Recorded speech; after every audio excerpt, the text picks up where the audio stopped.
अंगद कहीं जाऊ मैं पारा, जिय संशय कछु फिरती वारा। जामवंत कह तुम सब लायक, पठई किमि सब ही कर नायक। करहि रीछ पति सुनु हनुमाना, का चुप सादि रहूं बलबाना। पवन तनय बल पवन समाना, बुद्धि विवेक विज्ञान निधाना।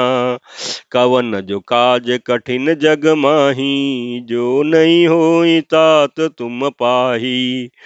राम काज लगी तब अवतारा, सुनतई भयउ पर्वताकारा। कनक वरन तन तेज विराजा, मानहु अपर गिरिन कर राजा। सिंहनाद करि बारहिं बारा, लीलई नागऊ जल निधि खारा। सहित सहाय रावणहि मारी, आनऊ त्रिकूट उपारी।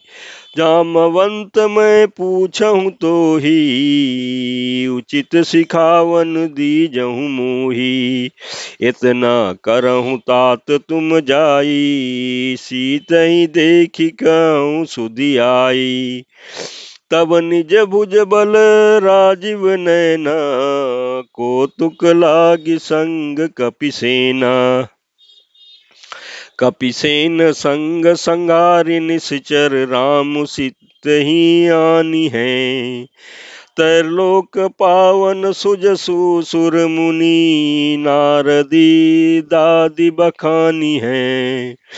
जे सुनत गावत कहत समुझत, परम पद नर पावई। रघुवीर पद पाथोज मधुकर, दास तुलसी गावई। भव भेषज रघुनाथ जसु, सुनई जे नर अरु नारी। तिनकर सकल मनोरथ, सिद्ध करहि त्रिशिरारी। प्रमात सियावर रामचंद्र, शंकर जी भजो। किष्किंधा कांड दोहा 30 को सोरठा। काम कोटि शोभाधिक, नीलोत्पल तन श्याम। जासु नाम अग खग बधिक, सुनियता सुगुण ग्राम। प्रमात सियावर रामचंद्र, शंकर जी भजो। किष्किंधा कांड सोरठा 30 खो।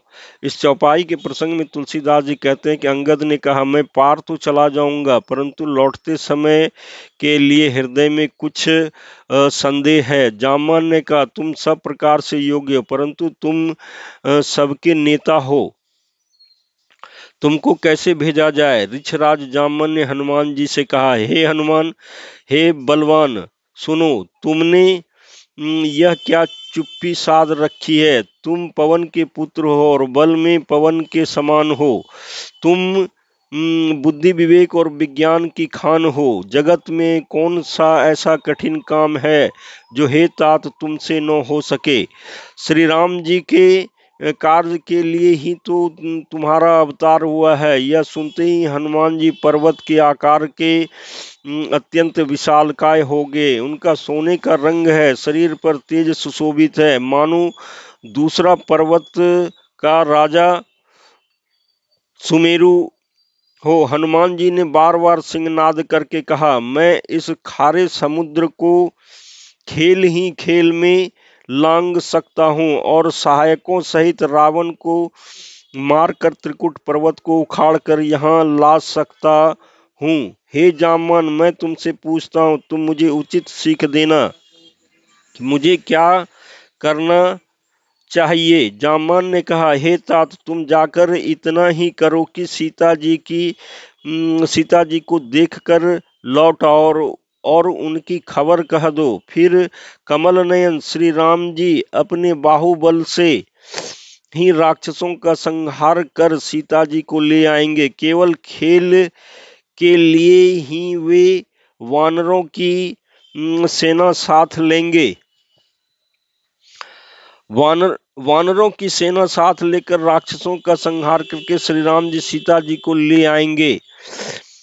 तब देवता और नारद आदि मुनि भगवान के तीनों लोकों को पवित्र करने वाले सुंदर यश का बखान करेंगे, जिसे सुनने, गाने, कहने और समझने में मनुष्य परम पद पाते हैं, और जिसे श्री रघुवीर जी के चरण कमल का मधुकर भ्रमर तुलसीदास गाता है। श्री रघुवीर का यश भव जन्म मरण रूपी रोग की अचूक दवा है। जो पुरुष और स्त्री से सुनेंगे, त्रिशिरा के शत्रु श्री राम जी उनके सब मनोरथों को सिद्ध करेंगे। जिनका नीले कमल के समान श्याम शरीर है, जिनकी शोभा करोड़ों कामदेवों से भी अधिक है, और जिनका नाम पाप रूपी पक्षियों को मारने के लिए बधिक व्याधा के समान हैं, उन श्री राम जी के गुण समूह लीला को अवश्य सुनना चाहिए। मास परायण 23वां विश्रान श्री मद रामचरितमानसे सकल कली कलुष विध्वंसने चतुर्थ सोपान। कलयुग के समस्त पापों के नाश करने वाले श्री रामचरितमानस का यह चौथा सोपान संपन्न हुआ। किष्किंधा कांड संपन्न।